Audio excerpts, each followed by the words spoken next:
এই মন্দিরটি। ইংরেজি 1870 সালে মন্দিরটি তৈরি হওয়া আরম্ভ হয় এবং বাংলা 1281 সালে 30শে চৈত্র মন্দিরটি খুলে দেওয়া হয়। তৈরি করেন ইনি জগদম্বা দেবী, রানী রাসমণির কনিষ্ঠা কন্যা ও বিখ্যাত মথুরামোহন বিশ্বাসের স্ত্রী। 12ই এপ্রিল 1875 সালে মন্দির উদ্বোধন হয়। মন্দিরটি বাংলার নবরত্ন শৈলীর মন্দির, অর্থাৎ যে মন্দিরের 9টা চূড়া হয়। খুব সুন্দর ভব্য মন্দিরটির সামনে নাট মন্দির আছে এবং চারদিকে আশ্রমিক পরিবেশের একটা ছোঁয়া পাওয়া যায়। দুপুরে এখানে আপনারা ভোগও খেতে পারেন 100 টাকার বিনিময়ে। এইটি মন্দিরের নাট মন্দির। আর এই নাট মন্দির থেকে সামনেই দক্ষিণেশ্বরের অনুকরণে এই মায়ের মন্দিরে পুজো দিতে যাওয়ার রাস্তা।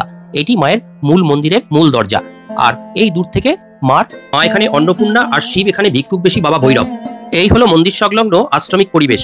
বিভিন্ন অফিস, এছাড়া যেখানে ভোগ খাওয়ানো হয় সেই জায়গার ব্যবস্থা, পাকশালা প্রভৃতি এই চত্বরেই আছে।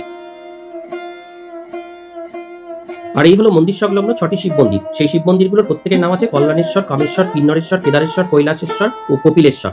এই 6টি শিব মন্দিরে প্রতিটা শিব এইভাবে বিরাজমান।